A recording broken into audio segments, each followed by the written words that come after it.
안녕하세요. SNU 청안과 최정열 원장입니다. 오늘은 소아 근시 무엇이 문제인지, 그리고 또 왜 생기는지, 그리고 또 어떻게 관리를 할 건지 이 세 가지에 대해서 말씀을 좀 드려보도록 하겠습니다. 일단은 근시가 뭐냐? 근시는 우리가 일단 사물을 명확하게 보기 위해서는 외부에서 들어오는 불빛이 또는 이런 상 자체가 망막에 정확하게 맺혀야 됩니다. 그걸 정시라 그러고요. 그다음에 근시는 사물에 불빛이 들어왔을 때 망막에 맺혀지질 못하고 망막보다 앞쪽에 맺혀지게 돼서 그만큼의 간격이 생기게 되죠. 그러니까 당연히 이런 걸로 인해서 이미지 블러링, 이렇게 흐리게 보이는 현상을 우리가 근시라고 듭니다. 그래서 근시를 이해하기 위해서는 굴절력, 도수가 있거든요. 우리 눈에는 그 해당하는 도수만큼의 오차가 생기게 되는데 그걸 이제 안경으로 교정을 하는 겁니다. 근데 그 중에서 오목 렌즈를 껴야 되는 거기 때문에 근시를 마이너스 도수를 붙여서 시력이 마이너스다 이렇게 표현을 하게 되는데 그게 잘못된 표현이고요. 실제로는 도수 자체가 마이너스인 오목 렌즈를 껴야 되기 때문에 근시는 마이너스 도수의 안경을 낀다 이렇게 생각하시면 이해가 쉽고요. 두 번째는 이제 안축장 길이라고 하는 눈의 길이입니다. 불빛이 이렇게 들어와서 망막에 여기 맺힌다 하더라도 눈이 자꾸 길어지죠. 왜냐하면 우리가 4살, 3살 뭐 이때부터 시작을 해서 쭉 성장을 하지 않습니까? 팔의 길이도 길어지고 2차 성징을 거치게 되고 그러다 보면 우리 팔 길이, 다리 길이 성장이 신체의 모든 변화가 생기게 되기 때문에 이 눈도 길이 성장을 하게 되거든요. 그렇기 때문에 상이 여기 정시에 맺히더라도 눈이 뒤쪽으로 길이 성장을 하게 되면 이만큼의 근시가 생기는 거게 됩니다. 그래서 근시라고 하는 거는 눈의 성장이라고 하는 부분과 빼놓을 수 없는 관계를 갖게 되는 거죠. 그래서 중요한 것은 이 두 가지, 굴절력, 눈의 도수, 그 다음에 안축장 길이, 눈의 길이가 중요하게 되겠다 이렇게 보시면 되겠습니다. 그래서 근시는 우리가 도수를 가지고 분류를 하게 되는데 얇은 안경을 끼게 되는 3디옵터 정도까지의 안경을 끼게 되면 이제 보통 이제 초기 근시, 그다음에 6디옵터가 넘어가게 되기 시작하면 이제 고도 근시 이렇게 얘기를 하게 되겠고 그 사이에 위치하게 되는 것을 우리가 중등도 근시라고 얘기를 합니다. 그 중에서 초고도 근시라고 하는 것은 뭐 기준이 좀 다를 수는 있지만 안경이 굉장히 두껍게 되고 눈이 굉장히 작아 보이는 아주 엄청나게 두꺼운 렌즈를 끼게 되는데 그걸 고도근시라고 그러거든요. 그 기준은 보통은 이제 한 8디옵터 정도 된다고 보시면 되겠습니다. 왜 고도근시가 문제가 되냐? 일단 성장을 하고 나서 나중에 성인이 됐을 때에도 굉장히 두꺼운 안경을 껴야 되고 질병이 생길 수도 있고 세 번째는 내가 수술을 해서 시력을 교정을 하고 싶어도 일반적으로 하는 라식이나 라섹 또는 스마일과 같은 수술로서 교정이 되질 않거든요. 뭐 렌즈 삽입 수술이라고 하는 수술의 방식도 있지만 어쨌든 그건 굉장히 많은 비용이 들고 그렇기 때문에 고도근시로 가는 것을 막기 위해서 우리가 노력을 하게 됩니다. 자, 그러면 도대체 왜 문제가 되느냐? 아까 전에 제가 말씀드렸던 거고 사회적인 배경을 보시면 이게 2015년도 네이처지에 실렸던 사진이거든요. 보시면 군입대를 앞둔 대부분의 사람들이 다 안경을 끼고 있습니다. 아마 근시 유병률이 거의 90% 가까이 될 텐데 이런 것들이 사회적으로 문제가 이슈가 됐었거든요. 그래서 엄청나게 많은 사람들이 아이들이 안경을 끼고 있다라는 것이고 이런 것들이 이제 한번 근시가 생기게 되면 근시는 절대로 없어지질 않고 성장을 하는 한은 근시는 자꾸자꾸 진행을 하거든요. 그러니까 안경 도수가 자꾸 높아질 수밖에 없는 이유가 성장과 맞물려져서 진행을 하기 때문에 그래요. 실제로 2012년도 국민 건강 통계를 보시면 대부분 굉장히 높죠. 12세에서 18세까지는 거의 80%. 아마 최근은 더 높을 겁니다. 그 이유가 이제 코로나를 겪으면서 대부분 다 야외 활동을 하질 못했고 대부분 다 실내 활동을 하면서 모든 것들이 다 디지털화되면서 이제 근거리 작업 또는 패드나 이런 것들 통해서 굉장히 많은 일들을 하게 됐지 않습니까? 컴퓨터도 마찬가지고 그러다 보니 근시 유병률이 실제로 더 높아졌거든요. 그래서 코로나 이전의 자료이긴 하지만 이 당시에 이미 80% 이상의 유병률을 가지고 있었기 때문에 사회적으로 문제가 됩니다. 성장이라고 하는 과정과 맞물려져서 자꾸 시력이 떨어지기 때문에 이 보시면 이제 5세, 6세 때부터 초기 근시, 1디옵터 근시가 생기게 되면 자꾸자꾸 진행을 해서 나중이 되면 거의 6디옵터, 7디옵터까지 진행을 하게 되거든요. 한 번 생긴 근시는 없어지질 않고 진행을 하고 그 사람에 있어서 굉장히 그 성장 이후에도 굉장히 불편하게 만들 수 있기 때문에 근시 자체를 진행 자체를 늦추기 위한 노력 자체가 굉장히 중요하다라고 보시면 되겠습니다. 그래서 초반에 5세, 6세 때부터 적극적인 치료를 하는 것도 되게 중요하게 되겠고 또는 이제 우리가 9세부터 한 14세까지 2차 성징을 하는 굉장히 중요한 시기인데 그때 시력이 굉장히 많이 떨어진다고 알려져 있거든요. 그때 적극적인 컨트롤을 하는 것이 중요하다고 보시면 될 것 같습니다. 그러면 근시가 진행되는 이유가 무엇이냐? 우리가 크게 한 3가지 정도로 나눠 볼 수 있거든요.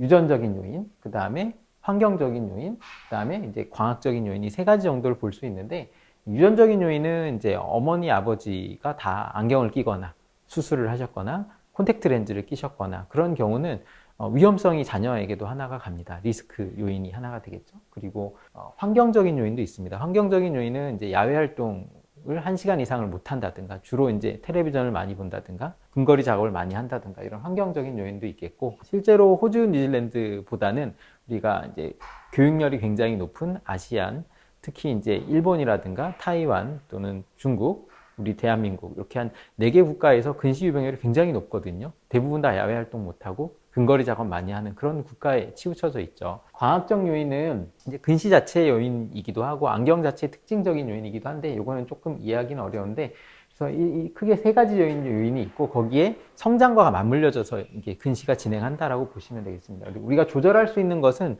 유전적인 요인은 우리가 조절할 수가 없죠. 그렇지만 이 환경적인 요인하고 광학적인 요인, 그러니까 안경이라든가 아니면 성장과 관련된 것도 어느 정도 조절을 할 수 있거든요. 안약이라고 하는 요소가 있기 때문에. 그래서 이 2가지는 우리가 적극적으로 치료를 할 수 있다라고 보시면 될 것 같습니다. 자, 그러면 광학적 요인은 무엇이냐? 우리가 근시라고 하는 거는 사물이 빛이 망막의 앞쪽에 맺히는 거잖아요. 그래서 안경을 끼게 되면 불빛이 들어와서 여기 망막에 정확하게 맺히게 되는 것이 이제 안경의 역할인데, 우리가 아셔야 될 게 이 수정체라고 하는 이 굴절력을 담당하는 부분을 통해서 우리가 불빛이 들어오게 되는데, 수정체하고 각막을 통해서 중심부를 통해서 들어오는 불빛은 안경으로 교정이 되고 나면 여기 맺히게 됩니다. 그런데 주변부에서 들어오는 불빛은 이렇게 뒤쪽으로 맺혀요. 그래서 원시성 탈초점화가 일어납니다. 그래서 불빛이 실제로는 여기 맺히는 게 아니고 주변부를 통해서 들어온 불빛은 망막의 뒤쪽에 맺히게 됩니다. 그러면 눈은 자꾸 그 불빛이 뒤쪽에 맺히니까 이걸 따라가기 위해서 자꾸 길어지는 거거든요. 그런 문제들 때문에 원시성 탈초점화로 인해서 자꾸 안구의 길이가 길어지고 근시가 진행을 하게 됩니다. 딱딱 이렇게 정시에 맺히면 좋겠지만은 주변부와 중심부에 불빛이 맺혀지는 포커스가 다르기 때문에 이 주변부에 불빛이 원시성 탈초점화가 일어나게 되면 이게 자꾸 이제 길어나게 되는 거죠. 눈이 보상을 하기 위해서. 그래서 자꾸 이렇게 근시가 진행을 하게 되는 그런 요인이 되게 됩니다. 그래서 이거를 막기 위해서 이제 우리가 치료를 하게 되는 거죠. 우리가 소아근시, 그냥 안경 끼지가 아니고 조금 이제는 변화해야 되는 이유에 대해서 좀 말씀을 드려볼게요. 왜냐하면 이게 끝나고 나서 이제 근시라고 하는 게 한 번 생기면 없어지지 않다라는 문제가 있고, 2번째는 그 사람의 평생을 좌우를 하거든요. 고도근시가 생기게 되면 망막도 얇아지고 병원에 자주 와야 되고, 나중에 나이가 들게 되면 황반변성이라는 문제가 생기기 때문에 이것들을 고도근시로 가지 않게 하기 위한 여러 가지 노력들이 필요하다라고 보시면 될 것 같아요. 그래서 이제는 조금 그냥 단순하게 안경을 낀다라는 인식보다는 이거에 대해서 조금 적극적으로 치료를 하실 필요가 있다라는 것을 말씀을 드리기 위해서 오늘 이렇게 강의를 하게 됐습니다. 보시면 이제 이게 지금 거의 굉장히 많은 인구에서 근시가 문제가 되지 않습니까? 실제로 50% 이상이 아마 근시일 걸로 예상이 되고, 나중에 이제 활동을 하거나 자전거를 타거나 운동을 하거나 이럴 때도 안경은 굉장히 거추장스럽거든요. 그런 걸 할 때도 좀 불편하고, 이제는 나이가 들어서도 문제가 생기게 됩니다. 근시로 인해서 망막의 변화도 생기고, 이런 것들이 이제 문제가 된다라는 거 보시면 되겠고, 그래서 어떤 문제를 일으키느냐? 첫 번째는 이제 녹내장입니다.